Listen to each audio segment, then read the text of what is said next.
በዚህ ዘመን ቤተክርስቲያንን ውክ ያደረገ አንድ ነገር አለ። ይሄ ዶግማ፣ ይሄ ስርዓት፣ ይሄ ቀኖና የሚባል ድስኩር ማለት ነው። ሁሉም አይሻርም።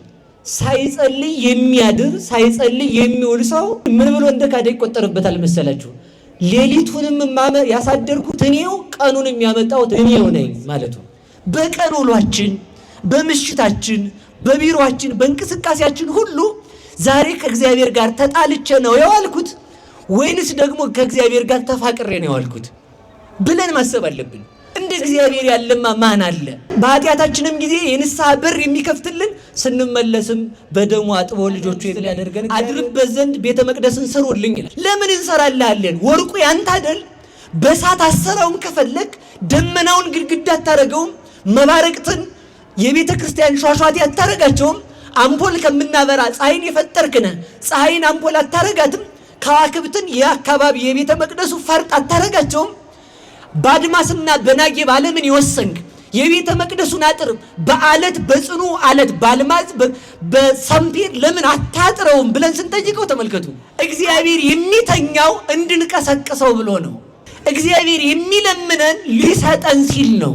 እንደማይሰማ ዝም ይላል፣ እንደማይሰጥ ይዘገያል ይላል። ተመልከቱ። አካልን የሰጠ እግዚአብሔር ነው። በሰጠው አካል ደግሞ በጎ ሰራ ብሎ የሚሸልም ደግሞ እግዚአብሔር ነው። ዓይንን የሰጠ እግዚአብሔር ነው።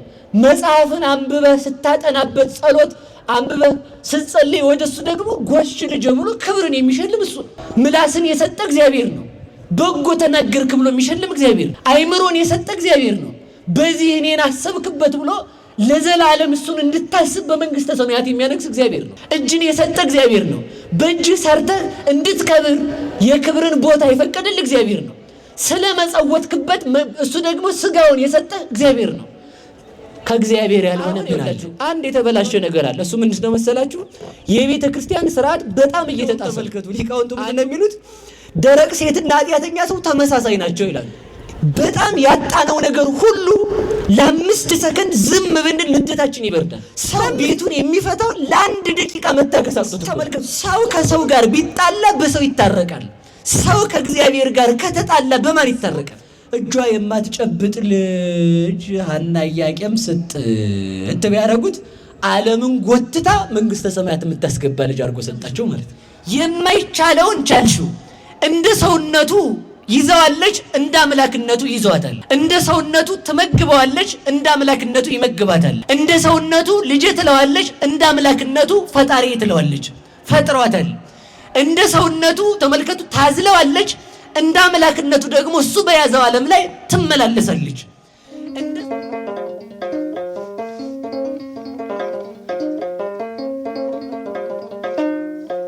በአብ በወልድ በመንፈስ ቅዱስ ስም እንደምን ዋላችሁ? እግዚአብሔር ይመስገን ያስባላችሁ። እግዚአብሔር ይመስገን። አንድ ሰው መስማትን ሲለምደው መስማቱ ራሱ ልምድ ይሆናል። ቅዱስ ዮሐንስ ለዚህ ነው ከሰይጣን ይልቅ ልማድን ፍራ ያለው ማለት ነው። እና ሁል ጊዜ አንድ መቅደም የሚነበባል ቤተክርስቲያን ላይ መቅደም ወይም ሰሎ የሚመስል ማለት ነው። እባካችሁ ቅረቡ የሚባል ማለት ነው። ከቀረባችሁ ቅረቡ ማለት ነው። እና ይሄን ልምድ አድርጋችሁታል። አሁንማ በግድ ተለምነን ቀበሌ ሲሆን ትለምናላችሁ፣ እግዚአብሔር ቤት ሲሆን ትለመናላችሁ ማለት ነው።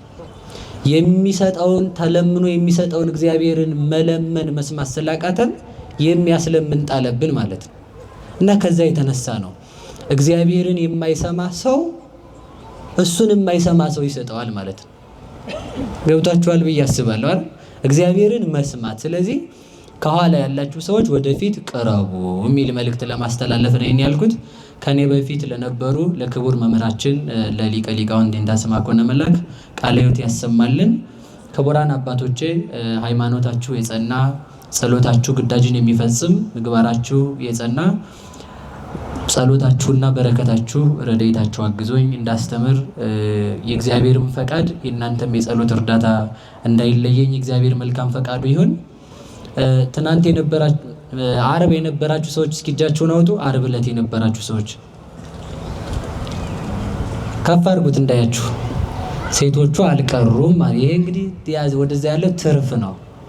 ትርፍ የሚባለው ገብቷችኋል ብዬ አስባለሁ። እስኪ ከወንዶቹ እሺ ትናንት የነበራችሁ ዛሬ ያላችሁ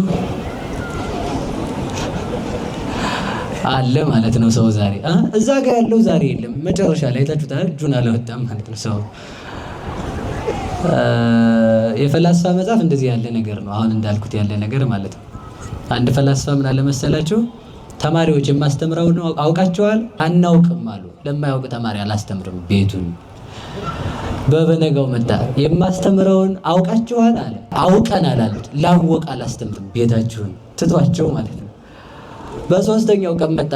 ተማሪዎች የማስተምረውን አውቃቸዋል? ቆይ አውቀናል አላወቅንም ብለን ሁለት እንከፈልና ጉድ እንስራው አሉ። ሁለት ተከፍለው እኛ እናውቃለን እኛ እናቅም ማለት የሚያውቅ ለማያውቅ ያስተምር ብሏቸው ቤቱን አሁንም ማለት ነው። እና እንደዛ እያደረገ ይሰራል ነው ሰው። እና እንደዚያ ነው የምንማማርበት የትምህርታችን ርዕስ የሚሆነው ዕፀ ሕይወት ይእቲ ለእንተ ይተአመንዋ፣ ለሚያምኑባት የሕይወት ዛፍ ናት በሚል እንማማራለን። እስኪ በሉ ለሚያምኑባት በሉ የሕይወት ዛፍ ናት። ምን ለሚሉባት? አይሰማም?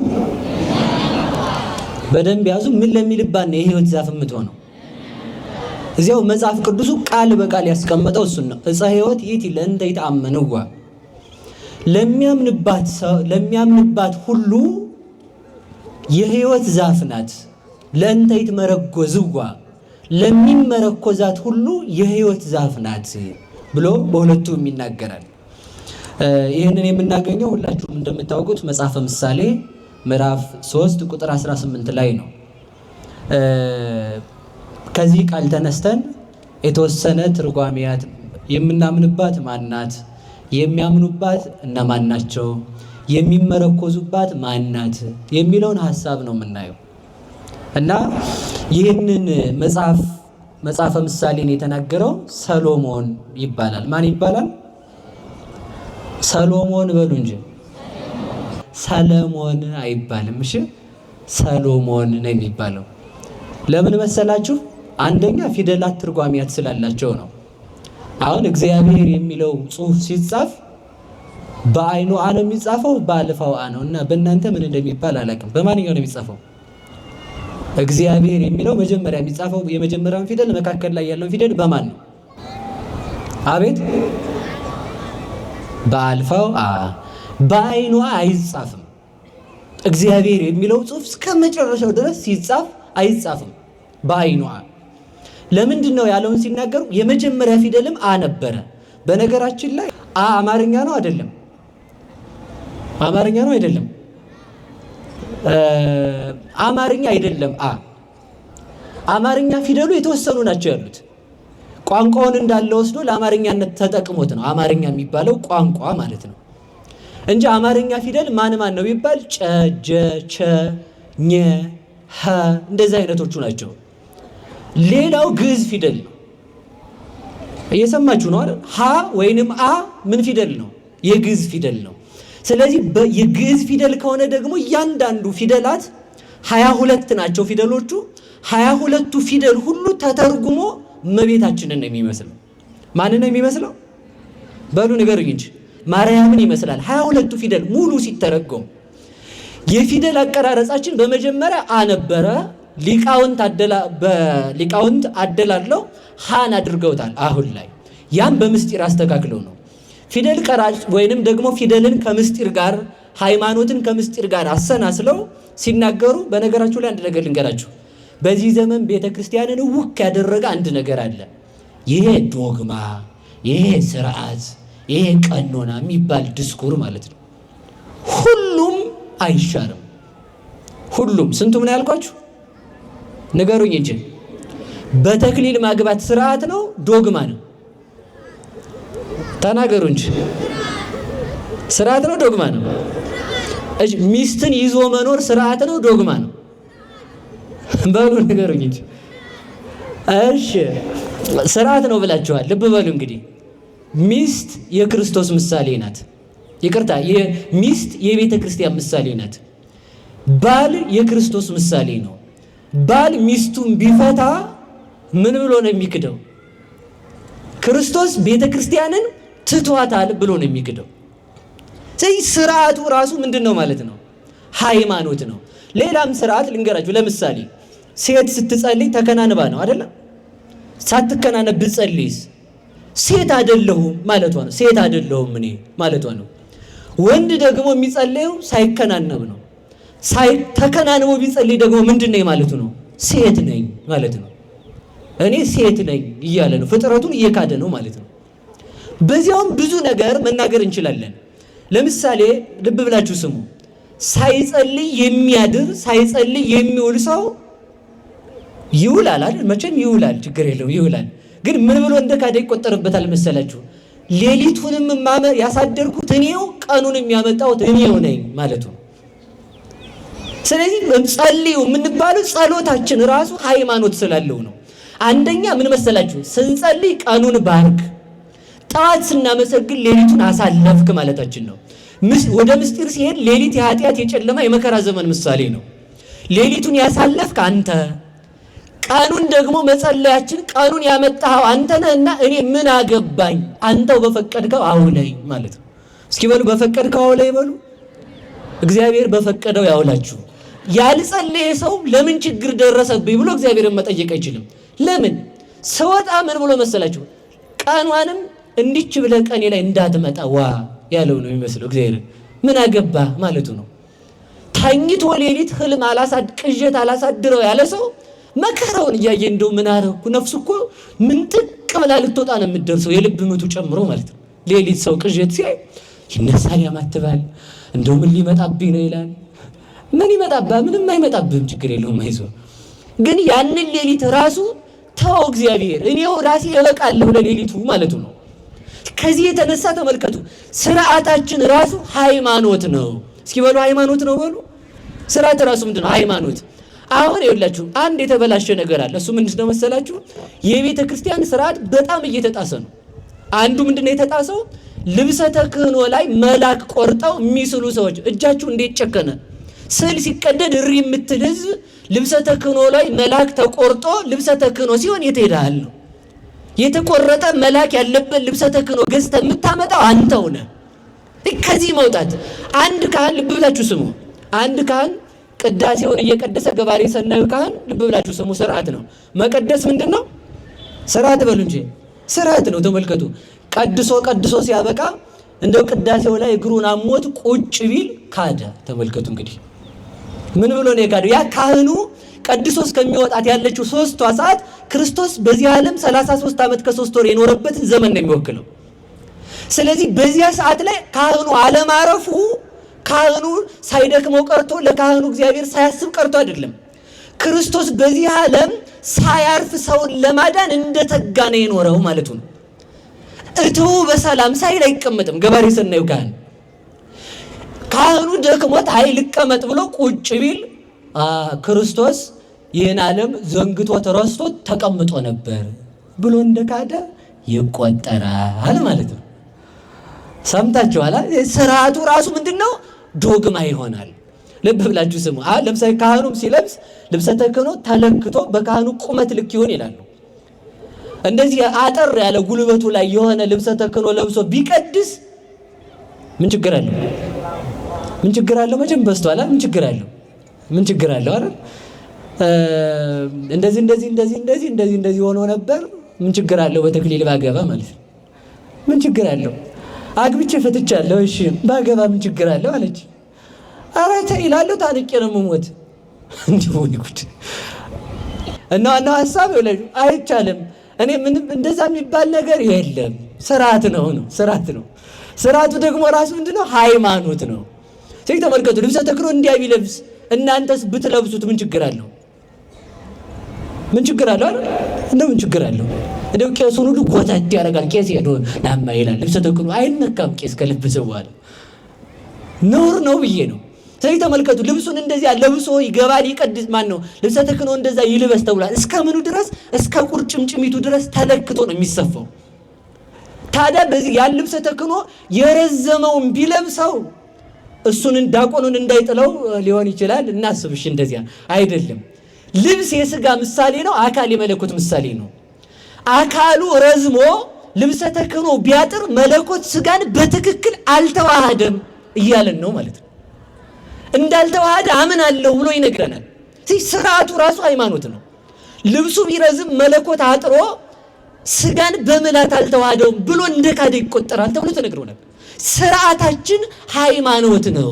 እስኪ በሉ ስርዓታችን በሉ ሃይማኖት ነው። ኃጢአት የሚሰራ ሰውም እግዚአብሔርን እንደ ካደ ሊቆጠርበት ይችላል። ለዚህ ነው ቅዱስ ዳዊት ምን አለ? ጌታ ሆይ አንተን በማየት ዓይኖቼ ደከሙ ይላል። እስኪ በሉ አንተን በማየት በሉ ምኖቼ ደከሙ። ምን ማለት መሰላችሁ? አንተን በማየት ዓይኖቼ ደከሙ። አንድ ሰዶምን ባጠፋበት መዓት አሁን ካሁን አጠፋህ ብዬ ማለት ነው። ሰው ኃጢአት ሰርቶ አልመለስ ካለ አንደኛ ምን ሰራ መሰላችሁ? እግዚአብሔር ኃጢአቴን አያውቀው ማለት ነው። አያውቀው ምን ያመጣል? እንኳን እግዚአብሔር እንደው ተመልከቱ፣ ፖሊስ ይቀለድበታል። በዚህ ዘመን ራሱ ይቀለዳል ወይ ነው። አሁን ትናገራላችሁ። ፖሊስ በጥፊ ቢማታ ልጅሽን ይዞ ቢሄድ እሪ ነው እንጂ ከቻልሽ እንግዲህ ምን ታረጃለሽ? ምንም አይደረግም። እግዚአብሔር ግን ኃጢአት ስንሰራ ግን እግዚአብሔር ፈራጅ ነው። እንደውም ተመልከቱ ሊቃውንቱ ምንድነው የሚሉት? ደረቅ ሴትና ኃጢአተኛ ሰው ተመሳሳይ ናቸው ይላሉ። ምንና ምንድን በሉ እንጂ በሉ በደንብ እናንተ ሸጋ ናችሁ። ረጠብ ያላችሁ ሳትሆኑ አትቀሩም። እንደዚህ ለዘብ ያላችሁ ማለት ነው። ደረቅ ሴት የምትባለው ምንድናት? የተነገራትን ሁሉ አምስት አድርጋ የምትመልስ ማለት ነው። ወንዶ ሱሪውን ስትታጠቀው አንተ ደግሞ ሰው መሳይ እስኪንካ ዝምቤን እሺ ብላት ያሳያል የምትል ማለት ነው። እኔ ይህች ምላስ ተናግራ ጥርስ ነው አሉ የምታስረግፈው ማለት ነው። ወይ አቅም የለ የዛን ጊዜ ደርግሞ ይጥላል ማለት ነው። ተመልከቱ፣ ንዴት መጥፎ ነው። ንዴትን የምታበርድ ሴት ናት ብልህ ሴት የምትባል ዝም የምትል በዝምታ የምትገዛ ማለት ነው። ይኸውላችሁ በጣም ያጣነው ነገር ሁሉ ለ5 ሰከንድ ዝም ብንል ንዴታችን ይበርዳል። ለ5 ሰከንድ ማለት ነው። ሰው ቤቱን የሚፈታው ለ1 ደቂቃ መታገስ አቅቶት እኮ ነው። ለ1 ደቂቃ ተመልከቱ። ለ1 ደቂቃ ዝም ቢላት ምን ነክቶኝ ነበር ይላል ሰው። ተመልከቱ። እኔ ይኸውላችሁ ሰው ምንም እንደው ሰውን ለማናደድ መሳደብ ሳይሆን ደግሞ እንግዲህ አርጉታሉ እንደዛ ማለት ነው። እና ምንድነው ልተው ማስተር እንዳታረጉት እንደዛ ማለት ነው። እሺ ልመልሳችሁ። ስለዚህ ምንድነው በአጭር ቃል እየነገርኳችሁ ያለሁት ስርዓቱ ራሱ ምን ይሆናል ማለት ነው? ሲገለበጥ ሲታይ ዶግማ ይሆናል። ስለዚህ ተመልከቱ፣ አይሻሻልም። ስርዓታችን እምነት ነው። ስለዚህ ወደ ነገር ልመልሳችሁና ቅዱስ ዳዊት ምንድነው ያለ? ሰዶምንና ገሞራን ባጠፋበት ጥፋት ታጠፋኛውን ብዬ አሁን ካሁን አንተን በማየት ወሃልቃ ዘመኔ በንባዜ እንባ በማፍሰስ ዘመን ያለቀ ብሎ ይናገራል። ለምን? እግዚአብሔር ቻይ ነው። ሰዶምን ተመልከቱ። ዘንበለ እሳት አንደደ ወዘንበለ ማይ አብረደ ይላሉ ሊቃውንቱ። እሳትን ያለ እሳት ፈጠረ፣ ውሃን ያለ ውሃ ፈጠረ። አንድም ተመልከቱ መላእክትን በሰማይ ፈጠረ፣ ከመሬት ደግሞ ደቂቀ አዳምን አስገኘ። ወደ ነገር ልመልሳችሁ። እሳትን ያለ እሳት ፈጠረ ማለት ሰባ ሰዶምን ተመልከቱ ያለ ውሃ በእሳት አጠፋ። 7 ትካትን ያለ እሳት በውሃ ቀቀላቸው ማለት ነው። እግዚአብሔር መሳሪያው እጁ ላይ ነው ያለው። እግዚአብሔር እሳት ማዝነብ አይጠበቅበትም እኮ እኛን ለማጥፋት ይጠበቅበታል። ምን ይላል? ምን ሽመላ ይቆርጣል አሉ ሰውየው። እና እግዚአብሔር እኛን ለማጥፋት ሌላ ነገር ማምጣት አይጠበቅበትም። መጠበቁን ዝም ካለ ነፍስ ተቀበዝባዥ ትሆናለች። ብዙ ጊዜ ይኸውላችሁ ተቀበዝባዥ ስንሆን ቆመን ማሰብ አለብን። በልተን አልጠግብ ካል ምን ብሆን ነው ማለት፣ ጠጥተን በዚያ ነገር ሰላም ማግኘት ካቃተን ምን ሆኜ ነው፣ አግብቶ ሰው በዚያ መርጋት ካቃተው ምን ሆኜ ነው ማለት አለበት። በሁሉ ላይ ሰላም የምናጣው ሰላማዊ እግዚአብሔር ሲለየን ስለሆነ መድኃኔዓለም ከሁላችን ጋር ይሆንልን። ስለዚህ ሰሎሞን ማለት መስተፋቅር ማለት ነው። ይሄ ነገር ችግር ነው አሉ። መስተፋቅር አላልኩም። እሺ እሱ እናንተ የምታስቡትን አላልኩም። አደራችሁ ሌላ ነው። ሰሎሞን ማለት መስተፋቅር ማለት የሚወደድ ማለት ነው ማለት ነው። ሲሆን የሚወደድ በሉ እንጂ። እሺ እንደዚያ የተባለው ለምንድን ነው ሲባል ቅዱስ ዳዊት ከእግዚአብሔር ጋር ተጣልቶ በታረቀበት ዘመን ተወልዷልና። ማን በታረቀበት ዘመን? ቅዱስ ዳዊት ከእግዚአብሔር ጋር ሲታረቅ የልጁን ስም ምን ብሎ አወጣለት? ከእግዚአብሔር ጋር ታረቅኩ ለማለት ፍቅር የሚል ስም ሰጠው፣ የሚወደድ የሚል ስም ሰጠው። ስለዚህ ይኸውላችሁ ለሰሎሞን ስሙን ዳዊት ያወጣለት በዚህ የተነሳ ነው፣ ከእግዚአብሔር ጋር የታረቀበት ዘመን ስለሆነ። እኛስ ከእግዚአብሔር ጋር የታረቅንበት ዘመን አለ ወይንስ የተጣላንበት ዘመን? ከእግዚአብሔር ጋር ታርቀናል አልታረቅንም? ንገሩኝ እንጂ። ሊቃውንቱ ምን ይላሉ መሰላችሁ? ውሃ ቢያንቅ በምን ይውጡ፣ ምላጭ ቢያብጥ በምን ይበጡ ይላሉ። ምላጭ ለአንዳንድ ሀገር ቋንቋ አይገባም። ፈላ ቤሳ የሚባለው ይሄ በገጠር በሰፈር ቋንቋ በጎጠኛው እንዲያ የሚባለው ነው። እንግዲህ ምላጭ የሚባለው ምላጭ አሁን የሆነ ነገር ቢያብጥ በምላጭ ትቆርጣለህ አይደል? ምላጭ ራሱ ካበጠ በምን ትቆርጠዋለህ? ምላጩን ራሱ። እንጀራ ቢያንቅ በውሃ ትውጣለህ። ውሃ ቢያንቅ ውሃን በምን ትውጠዋለህ?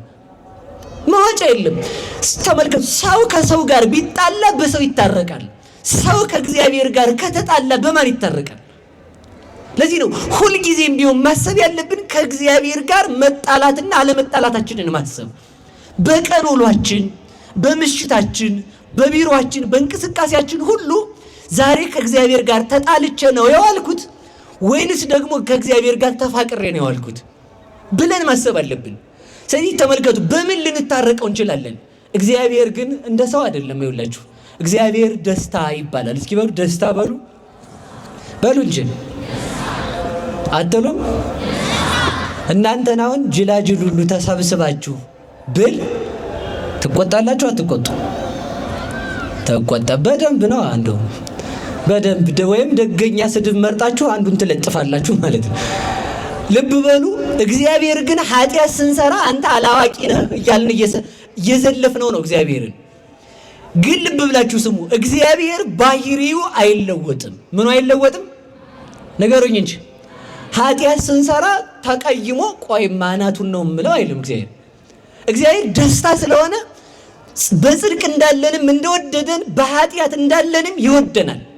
ወይ ፈቅድ ምክንያት ለዲን ሰለስቱ ምዕት እግዚአብሔር ሰውን ለመማር ምን ይላል? ምክንያት ይፈልጋል። በሉላችሁ እግዚአብሔር በሉ። ሰውን ለመማር ምን ይፈልጋል? ሰይጣን ሰውን ለማጥፋት ምን ይፈልጋል? ነገሩኝ እንጂ ምን ቀን ነው ኃጢአት የሰራ ብሎ ማለት ነው። ሰይጣን ሰውን ለማጥፋት ምክንያት እንደሚፈልግ እግዚአብሔር ደግሞ ሰውን ለመማር ምክንያት የሚፈልግ እንዴት መሰላችሁ? እግዚአብሔር እኛን ለማዳን ምክንያት መፈለጉን የምናውቀው የማቴዎስ ወንጌል ምዕራፍ 10 ላይ በደቀ መዝሙሬ ስም ውሃ የሰጠ ነው እንጂ ያለ በደቀ መዝሙሬ ስም ወርቅ የሰጠ አላለ። ውሃ የሰጠ ነው ያለ። ያም ባይሆን ተመልከቱ፣ አረጋዊ መንፈሳዊ ምን ይላል መሰላችሁ? አንተ ሰው አልብከ ጠፈር ላይድሮ ነግድ። አንተ ሰው እንግዳ ለማሳደር የተደላደለ ቤት ላይኖርህ፣ አልጋ ላይኖርህ ይችላል። እንግዳ የምትቀበልበት ቤት የለህም ወይ? እግዚአብሔር አልጋህን ሳይሆን የለመነ የቤትክን ወለል ነው የለመነ ይላል። አልብከ እግር ለሐውጾ ድዊ። አንተ ሰው ሄደህ ላታሳክም ትችላለህ። ቢያንስ የታመመ ሰውን ሄደህ እግዚአብሔር ይማርህ እንዳትል እግር እግዚአብሔር አልሰጠህም ወይ? ተመልከቱ፣ አንድ ሰው የሚጠየቀው ተመልከቱ፣ ክርስቶስ ራሱ ሲጠይቀን ምን ብሎ ነው የሚጠይቀን? አላጠገብከኝም፣ በደንብ እንዲሞቀኝ አላረክም፣ መተህ አላስፈታኸኝም አይደለም ያለው። እንግዲህ ምንድን ነው ያለው? አላበላኸኝም ማለት። ተመልከቱ፣ እሱ አላበላኸኝም ነው እንጂ ያለ አላጠገብከኝም አላለም። ለምን? ማጥገብ የሚችለው እግዚአብሔር ብቻ ስለሆነ። ያችን ሄደን መጠየቃችንን እግዚአብሔር ይማርህ ማለታችንን ማን ይፈልጋታል? በሉ ንገሩኝ እንጂ እግዚአብሔር ይፈልገዋል። ፈልጎ የሚያድነን እግዚአብሔር የተመሰገነ ይሁን። ሰው ነው ተንኮል እየለቀመ የሚርቀው። አይላችሁ ሰዎች አቁስለውን ስለቆሰልን ደግሞ እንደገና ይነዳቸዋል። ሰዎች አስከፍተውን ስለከፋን ጨምሮ ይከፋቸዋል። ማለቴ መከፋታችን ራሱ እንደገና ደግሞ ይከፋቸዋል መልሶ በመከፋት ብቻ ስለቀረን ማለት ነው። ሰዎች አስለቅሰውን የንባችን ምንጭ ሆነው እንባችንን ስላለቀስን ይነዳቸዋል መልሶ። እኛ በወግ እንድናለቅስ እንኳን አይፈቅዱልንም። ምክንያት እየፈለጉ ነው የሚጣሉን። ሰው ካልተነሳልኝ ብሎ አይደል እንደሚጣለው? ሰው በዚህ ቀን ደናደርክ አላልከኝም ብሎ አይደል እንደሚጣለው? እስኪ ለእግዚአብሔር አስቡት። እስኪ ስንት ቀን ነው የረሳ ነው? የሚያሳድረውን አሳድረን ሳንለው አድረን እግዚአብሔር አይከፋውም? የማያሳድር ሰው ደናደርክ አላሉኝም ብሎ ይከፋል። ተመልከቱ። እንደ እግዚአብሔር ያለማ ማን አለ? በኃጢአታችንም ጊዜ የንስሐ በር የሚከፍትልን ስንመለስም በደሙ አጥቦ ልጆቹ የሚያደርገን እግዚአብሔር የተመሰገነ ይሁን። እግዚአብሔር ምን ይፈልጋል? ምክንያት በሉ እንጂ። እስኪ ጥያቄ ልጠይቃችሁ። አሁን እንግዲህ ከተነሳን እዚሁ ጋር አንድ ነገር ተናግሬ ወደ ትምህርት ልሄድ፣ እዚሁ መቅድሙ ላይ እንዳላድር ማለት ነው። እግዚአብሔር ቤት ስሩ ማለት ቤቴን ስሩልኝ፣ መቅደስ ስሩልኝ ማለቱ ምን ሊያደርገው ነው? ነገሩኝ እንጂ።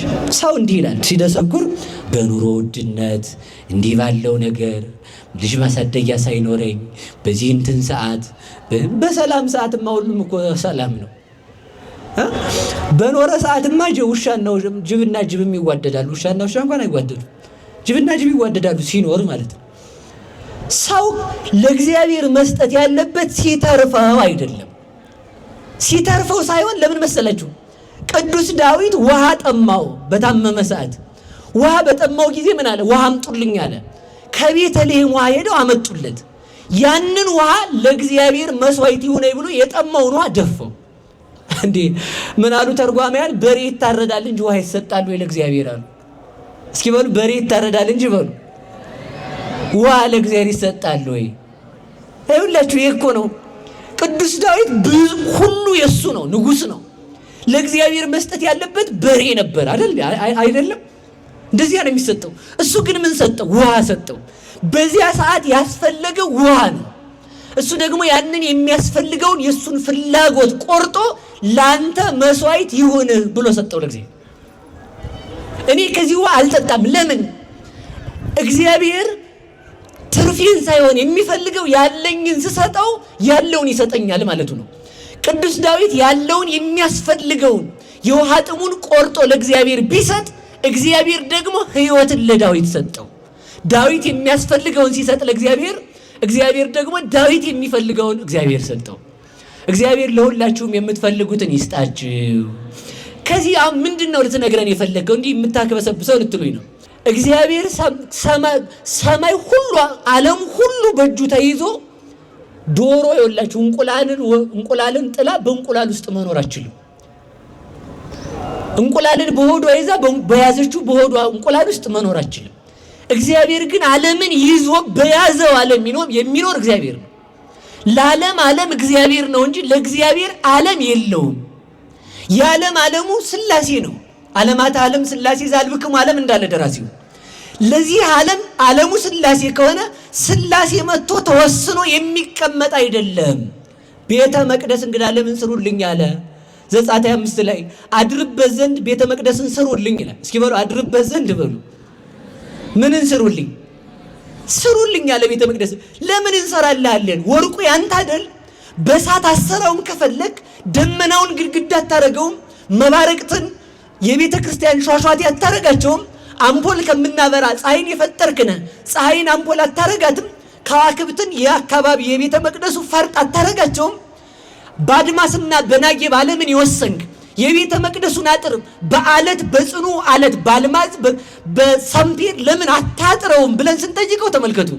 አድርበት ዘንድ በመካከላችሁ ስሩልኝ ያለው እግዚአብሔር ምንድነው? ለምንድነው እንደዛ ያለ? ሁሉ የሱ ሆኖ ከተባለ ከኛ የሆነውን ነገር እግዚአብሔር ስለሚፈልገው። እስኪ ሆነ ከኛ የሆነውን ነገር በሉ።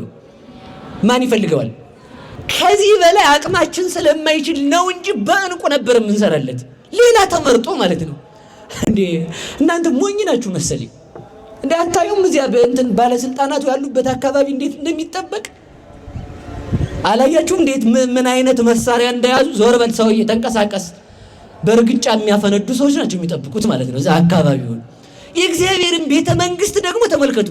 እኛ ንቀነው ካልሆነ ቤተ ክርስቲያን ባለመምጣታችን የሚፈረድበት ለዚህ ነው። ወደ ውጭ ሀገር ፕሮሰስ ለመጀመር ገብተህ ከቀበሌ መታወቂያ አውጥተህ የልደት ካርድ አሰርተህ ሰግደህ ደላላ አግኝተህ አሻራ ደምክን ሰጥተህ ፎቶ የአይን አሻራ የእጅ አሻራ ሰጥተህ ከዚያ በኋላ ደግሞ እንደው መቼ ነው የምገባው ብለህ የኮቲ ከፍለህ ካልተፈቀደ አይ ሪጀክት አድርገናል ካሉ ደግሞ እባክህ ብር ልክፈል ታዝረክርከ ነው የምትገባው ማለት ነው። እናውቃቸዋለን። እውነቴን ነው። የእግዚአብሔርን መንግስት ለመስራት ምን ያህል መታደል ነው እኮ ነው። ይቺ ቤተ ክርስቲያን የእግዚአብሔር መንግስቱ ናት። በደሙ የመሰረታት ናት። እሱ በደሙ የሰራትን እናንተ ስሩ ማለቱ ምን ማለት ነው? እሱ በደሙ የመሰረታትን በደሙ የገዛትን እንታጥራያ በደሙ ተመልከቱ። በማይ ዘዊዘም ገቦ አጥመቃ ከጎኑ በተገኘው ማየገቡ አጥመቃት ብሎ ቅዱስ ያሬድ እንደተናገረ ይህችን ቤተ ክርስቲያን ክርስቶስ በእንቁ በወርቅ በትልልቅ ነገር እንድንሰራለት ይፈልጋል ካላችሁ አዎ፣ መልሱ አዎ ነው። እስኪ አዎ በሉ እንጂ በደንብ እሺ፣ በደንብ ያዙልኝ። ሰው ቢወድ ምን ያበላል? ዳቦ። እንደዛ ቢል ምን ያለብሳል? ልብስ፣ ሸጋ ልብስ። እንዲያ ቢል ምን ይገዛል? ጫማ። እንዲያ ቢል ምን ይገዛል? መኪና። እንዲያ ቢል ምን ይሰጣል? እንደዛ ሀብት ያልፋሉ። እግዚአብሔር ግን ከዚህ ሁሉ በላይ የሰጠን ምንድን ነው? ስጋውን ነው የሰጠን። ለዚህ ነው ሊቃውንቱ ምን ይላል? ክርስቶስ ለምን ሰው ሆነ ያለውን ቅዱስ ኤፍሬም ሲናገር እንዲህ ይላል፣ ሰይጣንን ይዘልፈው ዘንድ ነው አለ። እስኪ በሉ ሰይጣንን በሉ ምን ይለው ዘንድ። ምን ብሎ ዋሽቶ ነበር መሰላችሁ? ሰይጣን አዳም ዕፀ በለስን እግዚአብሔር ነፍጎ ከዛ ምን አለ? እኔ ቅጠል ነው ምነፍገው አንተ ቀጣፊ ለማለት እንኳንስ ቅጠል ስጋዬን ብሉ ምልቸር ነኝ ብሎ ምን ሰጠለት? እንኳን ቅጠልን ልነፍግ ስጋዬን የማልነፍግ ቸር ነኝ ብሎ ስጋውን ሰጠን። አሁን ደግሞ እኛ ምናችንን እንድንሰጠው ይፈልጋል ካላችሁኝ፣ እኛ የምንወደውን ትልቁን ነገር እንድንሰጠው ይፈልጋል። ለምን? ያን ትልቁን ተቀብሎ ትልቅ ነገር ሊሰጠን ማለት ነው። እስኪ በሉ እግዚአብሔር በሉ ሁላችሁ። ሊሰጥ ሲል ይለምናል እንጂ ሕፃን ሕይወታችንን ድንግል ማርያምን ለምኖ ተቀብሏታል አይደል? ለምኖ ተቀበለ። እኔ እውነቴን በጣም ነው የማዝነው ራሱ ሳስበው። እጇ የማትጨብጥ ልጅ ሐና ኢያቄም ስጥ ቢያደርጉት ዓለምን ጎትታ መንግስተ ሰማያት የምታስገባ ልጅ አድርጎ ሰጣቸው ማለት ነው። ቀድሞ እኮ ሐና ነበረች እጇን ይዛ ነይ በዚህ እያለች ይዛት የምትሄደው ማለት ነው። አሁን ግን ሐናን አዳም ሔዋንን መርታ ገነት የምታገባ ልጅ ሰጣቸው። እግዚአብሔር የሚለምነን ሊሰጠን ሲል ነው። እግዚአብሔር የሚተኛው እንድንቀሰቅሰው ብሎ ነው። ለዚህ እኮ ነው ያረምም ከመዘይሰም ያጎነድ ከመዘይሁ። ተመልከቱ፣ እንደማይሰማ ዝም ይላል፣ እንደማይሰጥ ይዘገያል ይላል። ተመልከቱ፣ እግዚአብሔር መርከብ ውስጥ የተኛው ለምንድን ነው? እስኪ መልሱልኝ። ወልድ ኢየሱስ ክርስቶስ መርከብ ውስጥ የተኛው ለምንድን ነው? ነገሩኝ እንጂ ቀስቅሱኝ ብሎ ነው የሚባለው። እስኪ በሉ ቀስቅሱኝ ብሎ በሉ። ጎበዝ ተንጫጫችሁ ነው ያላቸው ሐዋርያትን። ቀስቅሱኝ ማለቱ ነው። እግዚአብሔር ከኛ ምን ይፈልጋል ማለት ነው? ሞገዱ እየመጣ ነፋሱ እየነፈሰባቸው እያወቀ ነው እንደ መለኮቱ። እንደ ሰውነቱ ደግሞ አንቀላፋ። እንደ ሰውነቱ ለምን አንቀላፋ ካለ እኔን ቀስቅሱኝና ጸጥ አድርግልንም አይበሉን በሉኝ። ሐዋርያት ክርስቶስን አድነነ ከመይንሙት ሲሉት ተንሥአ ወገሰጾሙ ለነፋሳት። ተመልከቱ፣ ተነሳ ነፋሳትን ገሰጻቸው። ወኮነ አብይ ዛሂን፣ ታላቅ ጸጥታ ሆነ። አንከሩ ተመልከቱ፣ መኑ ውእቱ ዘይትዔዘዙ ሎቱ። ተመልከቱ፣ ነፋሳት ባይር ሞገድ የሚታዘዙለት ይሄ ማን ነው ብለው ክርስቶስን አደነቁት። ስለዚህ ተመልከቱ፣ ባለጸጋ ሆኖ ሳለ ይለምናል። ለምን? ሊሰጠን ሲል። አዋቂ ሳለ ንገሩኝ ይላል። ለምን? እኛ ሄደን ስንቀሰቅሰው ጎሽ ልጅ ብሎ እምነታችንን ሊያጸናልን ምናችንን ይፈልጋል? ፈቃዳችንን ማለት ነው። እያወቀ ይጠይቃል፣ እየሰማ ዝም ይላል። እግዚአብሔር እንደማይሰማ ማለት ነው። ስለዚህ ምንን ይፈልጋል ከተባለ የኛን ነገር ይፈልጋል። የማን ነገር? ስለዚህ የመጨረሻው ምንድነው ላችሁ የፈለኩት? እንቁ እንኳን ብንሰጠው ምን ማለታችን ነው? ጌታ ሆይ ላንተ ይሄን ሰጠን ማለታችን ነው። በሉ እስኪ በሞት ያፈርሰው ጌታ ሆይ በሉ ላንተ ይሄን ሰጠን። ምናችሁን ሰጣችሁ? ምናችሁን? ስጦታ የሚባለው ብር ብቻ አይደለም። አሁን ሰው ምን ያደርጋ መሰለችሁ? ሱሪ ታይ ስትባል ሴቲቱ ይህን ያህል ማካበድ፣ ኧረ እባክሽ የምትወጂውን ነገር ለእግዚአብሔር ብለሽ ታይ ነው እኮ። ብትለብሺ ባትለብሺ፣ መቋጠር የጠበበው ብትመሲ ባትመሲ፣ እግዚአብሔር ምን ታደርጊለታለሽ? ምንም። ያን ማክበራችን ግን አንተ የመረጥክልን ነው የሚያምርብን። እላችሁ እሱ ያዘዘንን ስናደርግ ምን ማለታችን መሰላችሁ? ላንተ ብለን ይሄን ተውን ማለታችን ነው። እስኪ በሉ ላንተ ብለን በሉ ይሄን ተውን። ባልና ሚስት የሚጣሉት እንደማን ሲያስቡ ነው? እንደራሳቸው ሲለቃቀሙ ነገር ይጣላሉ። ትዳር አንድ የሚሆነው እንደ እግዚአብሔር ለእግዚአብሔር ብዬ ተውኩት እንደው በሞት ይሄ ነገር እኮ በጣም ድንቅ እኮ ነው። ለማን ብሎ መተው? ለእግዚአብሔር ብሎ መተው፣ ለእግዚአብሔር ብሎ መብላት፣ ለእግዚአብሔር ብሎ እንግዲህ እችን ከያዘ ሰው አያስቀምጥም። ሰው ካት ማድረግ ለምዷል። እንደዛ አይደለም። ቅዱስ ጳውሎስ ምን የበላም ለእግዚአብሔር በላ፣ ያልበላም ለእግዚአብሔር አልበላም። እስኪ በሉ የበላም በሉ ለማን በላ? ያልበላም የሚበላም ለእግዚአብሔር ብሎ ነው ሰው ማለት ነው አይደል? እንደዚህ አይደለም። እሺ ይሄ እንደዚህ በፍጹም አይደለም። ወእግዚአብሔር ይስርወሙ ለክልኤሆሙ፣ እግዚአብሔር ወድንም ተሸካሚውንም ምግቡንም ያሳልፋል። በሚጠፋ ምግብ ምን አትበል እግዚአብሔርን አትጣ ማለት ነው። ግን ይኸውላችሁ የሚበላ ለእግዚአብሔር በላ ማለት ገዳም ውስጥ መነኮሳት እየበሉ ስራ መስራት አለባቸው። ካልሰሩ ገዳሙ ይፈታል። ስለዚህ ግዴታ መቁነናቸውን ተቀብለው ምሳቸውን ይበላሉ። ደግሞ ተባይተው የያዙት ገዳሙ ውስጥ በብቃት ያለ ምግብ የሚኖሩት ደግሞ ሳይበሉ እየጸለዩ ማንን ይጠብቃሉ? እዛ ጋር ያሉትን መነኮሳት። አያችሁ፣ እነዚያ መነኮሳት የበሉት ስጋቸው ደግሞ መስራት አቅቷቸው ገዳሙ እንዳይፈታ ነው ማለት ነው። ይሄ ነው ለእግዚአብሔር በላ ማለት። የጾመም ለእግዚአብሔር ጾመ ማለት እዛ ጋር ቆመው የሚጸልዩት ደግሞ ደቀ መዛሙርታቸውን ለመጠበቅና ለሀገር ምሕረት ለመለመን ነው። ተመልከቱ፣ ይሄ ነው የበላም ለእግዚአብሔር በላ ማለት። እኔ እኮ በጣም የሚገርመኝ ነገር ምን መሰላችሁ? እግዚአብሔር ሳቶ መለመኑ ነገር ነው የሚገርመኝ። ሳቶ መለመኑ እኮ ነው። አልሰጥም ቢል ማን ይከለክለዋል? አካልን የሰጠ እግዚአብሔር ነው። በአካል ተመልከቱ፣ በሰጠው አካል ደግሞ በጎ ሰራ ብሎ የሚሸልም ደግሞ እግዚአብሔር ነው። ዓይንን የሰጠ እግዚአብሔር ነው። መጽሐፍን አንብበህ ስታጠናበት፣ ጸሎት አንብበህ ስትጸልይ ወደሱ ደግሞ ጎሽ ልጅ ብሎ ክብርን የሚሸልም እሱ ነው። ምላስን የሰጠ እግዚአብሔር ነው። በጎ ተናገርክ ብሎ የሚሸልም እግዚአብሔር ነው። አይምሮን የሰጠ እግዚአብሔር ነው። በዚህ እኔን አሰብክበት ብሎ ለዘላለም እሱን እንድታስብ በመንግስተ ሰማያት የሚያነግስ እግዚአብሔር ነው። እጅን የሰጠ እግዚአብሔር ነው። በእጅህ ሰርተህ እንድትከብር የክብርን ቦታ የፈቀደል እግዚአብሔር ነው። ስለ መጸወትክበት እሱ ደግሞ ስጋውን የሰጠ እግዚአብሔር ነው። ከእግዚአብሔር ያልሆነ ምን አለን? እስኪ በሉ ከእግዚአብሔር ያልሆነ በሉ ምን አለ? የእናንተ አሳዩ። የእናንተ እስኪ አሳዩ። የእናንተ የላችሁ? በቃ ይሄን ነው ማወቅ። እኛ የማንን ብር እንድትሰጡ አይደለም የሚፈልግ። እኛ በዚህ ዓለም ላይ ያሉ ክርስቲያኖችን የምንፈልጋቸው የልብስ ላቂ ሳንቲም ድቃቂ እንዲወረጉሩልን ሳይሆን እነሱ ራሳቸው የእግዚአብሔር እንዲሆኑ ነው። እና እኛ የማንን ነውን? በሉ የእግዚአብሔር እንደሆን እንድንኖር እግዚአብሔር ይርዳን። ለሚያምኑባት ዕፀ ሕይወት ናት። በሉ ለሚያምኑባት በሉ ዕፀ ሕይወት ናት። ይኸው ለዓለም የሚሆነውን ያስጠጋችን እመቤታችንን እኛ ደግሞ መጠጊያ አግኝተን ነው ለእሷ ለመስራት። ለዕፀ ሕይወት እንኳን ለዕፀ ሕይወት ለቦርሳችሁ ቦታ አለው እኮ ቤት አይደል? ትልቅ ዕቃ ቤታችሁ ቢኖር እኮ እንቅልፍ አያሳድራችሁም። ትልቅ ነገር በዚህ ዓለም መገለጫ ዓለምን ሰማይ ያደረገችው ድንግል ማርያም ናት። መሬትን እኮ ሰማይ ነው ያደረገችልን። ሰማይ ተመልከቱ። ሰማይ የሚኖረው እግዚአብሔር መሬት ከመጣ ሰማይ መሄድኔ ለምን ይላል። ተመልከቱ፣ ደራሲው እንዲህ ይላል፣ ኢይትሜነዮ ለታቦር እስመ ታቦር አነ። እኔ ደብረ ታቦርን አልመኘውም፣ እኔ ራሴ ደብረ ታቦር ነኝ ማለት። ደብረ ታቦር ብርሃነ መለኮቱን የገለጠበት ቦታ ነው። እዚያ ግን ክርስቶስ ስጋውን አልቆረሰበትም፣ ደሙን አላፈሰሰበትም። እኔ ግን ራሴ ደብረ ታቦር ነኝ ማለት ተመልከቱ፣ የክርስቶስ ስጋና ደም ከኔ ጋር ተዋህዶ ይኖራል።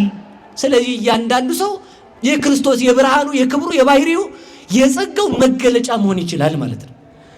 እግዚአብሔር መገለጫ እንዲያደርገን መልካም ፈቃዱ ይሆነልን። ዕፀ ሕይወት ለእንተ ይትመረጎዝዋ ማን?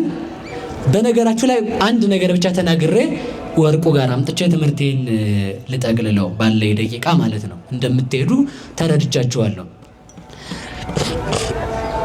የመጀመሪያው ዕፀ ሕይወት የምትባለውን ሁላችሁም ታውቃላችሁ። አታውቁም?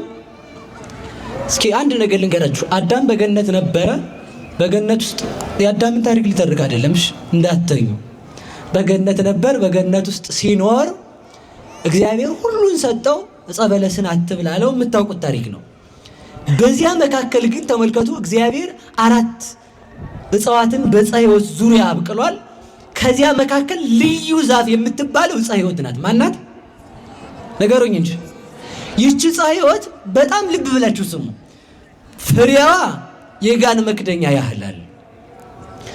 ፍሬዋ ተመልከቱ፣ አንዱን በልተውት ሳይጨርሱ አንድ የምታፈራ ናት። ገና በልተው ሳይጨርሱ የበሉት የፍሬው ጣዕምና የፍሬው መዓዛ ሽታው ደግሞ ከአፍንጫ እስከ 7 ቀን አይለይም። ያንን የሚያሸቱ ሰዎች ተመልከቱ፣ ወይ ፈልጥ ነፍሰ እምስጋ ዘእንበለ አንሳይሶ። ሰዎች ጻይር የሞት ጣር በያዛቸው ጊዜ ያንን ቢያሸቱት በዚያ መዓዛ ተመስጠው ነፍሳቸው ከስጋቸው ትለያለች። አይ እንዲህ ያለ ዛፍ ነበር ተመልከቱ። እንዲህ ያለ ነው አለን ቅዱስ ኤጲፋኒዎስ። ለዚያ እኮ ነው ተመልከቱ ሙሴ ክርስቶስን እያገለገለ ስለነበረ ሁላችሁም እንደምታውቁት በመቃብር ውስጥ ሊለካ እስኪለካልን ብለውት ሊለካ ገደም እንዳለ ዕፀ ሕይወትን ጣል ሸተት ቢያደርጉት ብሎ ሲያሸት በዚያው ነፍሱ ውልቅ ብላ ሄደች ማለት ነው። ያለ በሽታ ነፍስን ከስጋ የሚለይ ጣዕም ያለው ይህ ማለት ምን ማለት መሰላችሁ? ዕፀ ሕይወት የተባለችው ድንግል ማርያም ናት። ፍሬዋ የተባለው ክርስቶስ ነው። የዚያች የዕፀ ሕይወት ፍሬ መልክን ያሳያል። ማናት ያች ዕፀ ሕይወት? ማርያም። ያቺ ዕፀ ሕይወት ተመልከቱ፣ ዋመ ፈቀደ እግዚአብሔር ከመ ያሐውፅ ለምድር። እግዚአብሔር መሬትን ሊጎበኛት በወደደ ጊዜ አስቀድሞ የቀደሳት በምኗ ነው? በዛፏ ነው። የዛፍን ፍሬውን ከማግኘት አስቀድሞ ምኑን ማግኘት ይቀድማል? ንገሩኝ እንጂ። ዛፉን። ዛፍ አስቀድሞ ዛፉን ማግኘት ከቀደመ ክርስቶስ ሰው ከመሆኑ አስቀድሞ ማንን መያዝ ይቀድማል? ድንግል ማርያምን። ያበቀላት ማን ነው? ክርስቶስ። ምን ልትሆን? ዕፀ ሕይወት ናት አለ እኮ። ያቺ ያበቀላት ዛፍ ዕፀ ሕይወት ናት። የዚያች ዛፍ ፍሬው የዛፏ ፍሬ መልክ ያሳያል። ምን ያሳያል? በሞቴ ሰው ሁሉ መልክዓ ነፍሱን ያየበት ማን ነው? ክርስቶስ ነው። ከድንግል ማርያም የተወለደውን ክርስቶስን የነፍሳችንን መልክ አየንበት። ልብ ብላችሁ ስሙ። ድንግል ማርያም የክርስቶስ የመድኃኒታችን የኢየሱስ ክርስቶስ ምኑ ናት ከተባለ መሰረተ ሕይወት ማርያም ወጥንተ መድኃኒት ዘእምቀዲሙ። እግዚአብሔር ለድህነት ያስቀደማት መሰረት የሌለው የክርስቶስ እናቱ ናት። እናቱ ከሆነችም ምኑ ናት ማለት ነው? መሰረቱ ናት። ያ ማለት ተመልከቱ፣ ጾርኪዮ ዘይትጸወር፣ የማይቸከመውን ተሸከምሽው፣ የማይቻለውን ቻልሽው። እንደ ሰውነቱ ይዘዋለች፣ እንደ አምላክነቱ ይዘዋታል። እንደ ሰውነቱ ትመግበዋለች፣ እንደ አምላክነቱ ይመግባታል። እንደ ሰውነቱ ልጅ ትለዋለች፣ እንደ አምላክነቱ ፈጣሪ ትለዋለች፣ ፈጥሯታል። እንደ ሰውነቱ ተመልከቱ ታዝለዋለች፣ እንደ አምላክነቱ ደግሞ እሱ በያዘው ዓለም ላይ ትመላለሳለች። እንደ ሰውነቱ ተመልከቱ ተወልደዋለች፣ እንደ አምላክነቱ ደግሞ በመለኮቱ ደግሞ አይወለድም። ማለት መለኮት ስጋን ሳይዋድ መወለድ አይችልም። አኮ ወልደ ማርያም በመለኮቱ ዘንበለ ዳይሙ በሥርዓተ ትስብእቱ። መለኮት ብቻውን አይወለድም። መለኮት ስጋን ተዋህዶ በስጋ የማርያም ልጅ ነው። ወሶበይ ተሰመዮ አምላከ ወሶበይ ተሰመዮ አምላከ ንረክቦ ሀባኡ ሰማያዊ። አምላክ ባለው ጊዜ ከአብ ጋር እናገኘዋለን። ሰው ባለው ጊዜ ከድንግል ማርያም ጋር እናገኘዋለን። መስዋዕት ባለው ጊዜ ከአቤል ጋር እናገኘዋለን። በግ ባለው ጊዜ ከማን ጋር ከቅዱስ ዮሐንስ ጋር እናገኘዋለን። ካህን ባለው ጊዜ ተመልከቱ መስዋዕቱን ሲሰዋ እናገኘዋለን። አምላክ ባለው ጊዜ መስዋዕት ሲቀበል እናገኘዋለን። በግ ተመልከቱ እሱን ቤዛችን ባለው ጊዜ ሲደማልን እናገኘዋለን። ካሳ ቤዛችንን መድኃኒት የሰጠን ስንለው እሱ ራሱ መድኃኒት ስለሆነ ስርየትን ስለሰጠን መድኃኒት ስንለው ደግሞ ራሱ ሲያድነን እናገኘዋለን ይላል። ራሱን መድኃኒት አድርጎ የሰጠን መድኃኔዓለም የተመሰገነ ይሁን። አንድ ነገር ልንገራችሁ። ድንግል ማርያምን እንደው እኮ አይጣልኩን። ድንግል ማርያምን የማያውቁ ሰዎች በዚህ ነው የሚመሰሉት። ቅዱስ አባ ጊዮርጊስ ዘጋስጫ እንዲህ ይላል ንስጥሮስን ሲናገር፣ ሲኦል በጡቶቹ አሳደገች፣ አመፃም ወለደ። አንተ ሰው ለሃይማኖትህ መሰረት የለውም። ሃይማኖትህ ክርስቶስ ነው አዎ ካልከኝ የሃይማኖት ግን መሰረት ክርስቶስን የወለደችልን ድንግል ማርያምን ክርስቶስን አምላክ ብለህ ካመንክ እናቱን ወላዲተ አምላክ ካላልክ አንተ ሰው ለሃይማኖትህ መሰረት የለህም። ለምን ተወለደ ሰው ሆነ ካልከው የወለደችው እናቱ አለች። አንተን ቅጠል በሌለው ዛፍ መስላለሁ አለ። ተመልከቱ። ምን በሌለው ዛፍ በሉ እንጂ ንገሩኝ። ቅጠል የሌለው ዛፍ ፀሐይ ቢመጣ ያስጠጋ አይጠቅምም። አንተ ሰው ስር በሌለው ዛፍ መስላለሁ። ስር የሌለው ዛፍ ፍሬ እንደማያፈራ ትምህርትህ ምእመናንን ወደ እግዚአብሔር ማድረስ አይችልም። አንተ ሰው ዝናር በሌለው መሳሪያ ባላዘ ወታደር እመስላለሁ። መሳሪያ ያላዘ ወታደር ጠላት ቢመጣ መማረኩ ነው። አንተ ሰው ዘውድ ባልደፋ ንጉሥ፣ መሰረት በሌለው ህንፃ፣ ጡት በሌላት ሴት፣ ዝናር ባልታጠቀ ወታደር፣ ውሃ በሌለው ወንዝ፣ ስር በሌለው ተክል፣ ፍሬ በሌለው ዛፍ በዚህ ሁሉ መስላለሁ። ለምን እነዚህ ሁሉ እንደማይጠቅሙ አንተም ድንግል ማርያምን ከካድክ ወላዲተ አምላክ ካላልክ እግዚአብሔርን አታውቀውም ብሎ ይመልሳል። ድንግል ማርያምን የሰጠን መድኃኔዓለም የተመሰገነ ይሁን። ዕፀ ሕይወት ይህችን ብቻ ተናግሬ ትምህርቴን ልጠቅልል። ሰዓታችን አልቋል። 5 ደቂቃ ተጠቅሜ ትምህርቴን ልጠቅልለው። እስኪ ዕፀ ሕይወት በሉ። ለሚያምኑባት ሁሉ ምንድናት በሉ እንጂ ንገሩኝ። ዕፀ ሕይወትን አትመልከቱ፣ ለሚመረኮዙ ተመልከቱ። ልብ ብላችሁ ስሙ። የ5500 ዘመን ዕዳ የቀረው በድንግል ማርያም ነው። የዚያን ያህል ዘመን የነበረ መርገም የተወገደ ማለት ነው። ስለዚህ ምን እንላታለን? ሕይወት ክርስቶስን ያዝሽልን። የዚያች ዛፍ ፍሬዋ እንደሚበላ መድኃኒት እንደሚሆን ተመልከቱ። የድንግል ማርያም ፍሬ ክርስቶስ ለዓለም መድኃኒት የሷ ልጅ ስለሆነ የነፍሳችን ድህነት የነፍሳችን ነፃነት የተገኘው በክርስቶስ ስለሆነ እየሰማችሁ ነው። እሺ ሰዓቱ ስላለቀ ነው ወዲህና ወዲህ ምለው እኔም ማለት ነው። እና ምንድነው የመጨረሻ ጠቅለል አድርጌ ላምጣው። ድንግል ማርያም ምናችን ናት? ዕፀ ሕይወታችን በሉ እንጂ። አንደኛ ዕፀ ሕይወታችን ናት። ሁለተኛ ለዓለም ሁሉ ተወክላ በእግዚአብሔር ዘንድ በጠበቃነት የቆመችልን ናት። ያ ማለት ምን ማለት ነው? ያ ማለት በጠበቃነት ማለት ዓለም ሰው ሁሉ በድሎ በእግዚአብሔር ዘንድ ሰው ሆና የተገኘች እሷ ናት። አንዳንድ ሰዎች አሉ እመቤታችን ሰው ናት። አዎ ሰው ናት። አንተ ሰው ነህ? ጥያቄው እሱ ነው። እመቤታችን ምንድን ናት? እኛ መልአክ ናት እኮ አለ። አዎ ሰው ናት። አንተ ሰው ነህ ወይ ነው? አይደለም፣ እንስሳ ነህ ማለት ነው። ሰው እንስሳ ሆኖ እየኖረ ማርያም ሰው ናት። ሰውነት እኮ የክብር ስም ነው እንጂ የውርደት ስም አይደለም። ስለዚህ ተመልከቱ ምን እንላታለን ማለት ነው? በእግዚአብሔር ዘንድ ምን የሆነችን መመኪያ የሆነችን ለባህሪያችን መመኪያ የሆነች ለሁሉ ሰው ድህነትን የምታሰጥ እመቤታችን ናት። እሷን የሰጠን እግዚአብሔር ይመስገን። ለምን ወድቀው ምርኩዝ ተመርኩዘን የምንነሳባት፣ ለሚርበን ክርስቶስን የምትሰጠን ህብስት ያለባት መሶብ፣ ለጠማን መድኃኒት ለጠማን ጽዋ ሕይወት ክርስቶስን የምትሰጠን፣ ለተራቆትነው ልብስ ልጇን የምትሰጠን፣ ሀገር ለሌለን መጠጊያ የምትሆነን፣ የነገርላትን ሁሉ የምትሰራልን ድንግል ማርያም ናት። እሷን የሰጠን እግዚአብሔር ይመስገን። ታዲያ እንግዲህ እሷ በተሰጠችን ዓለም ላይ ነው እኛ እንደ ድመት እየሆንን የኖርን ያለ ነው። አንድ ነገር ብቻ ነግራችሁ ልጨርስ። ምንድነው ሰው አሁን ሰው እንደምን ይየው? እስኪ ጥያቄ ልጠይቃችሁ። ድመት አይጥን ትበላለች አትበላም? አይጥ ደግሞ ከድመት ይሸሻል አይሸሽም? ድመት በዓለም ላይ ከምታስደንቅ ፍጡር አንዷ ድመት ናት። ምኖቿን የምትበላ ልጆቿን አስባችኋል? ሁሉም ላይ በላይ ግን ድመት ምን ትበላለች? ልጇን የምትበላ ማነት? በሉ ንገሩኝ እንጂ። ልጇን እኮ ነው የወለደችውን የተሸከመችውን ያማጠችውን እኮ ነው። ልጇን የምትበላ ድመት ናት። ሀገራችን ልጆቿን እየበላች ነው አይደለም? ሰምታችኋል? አልሰማችሁ? እየበላች ነው ማለት ነው። ሰው እንዴት አምጦ የወለደውን ልጅ እንዴት ይበላል?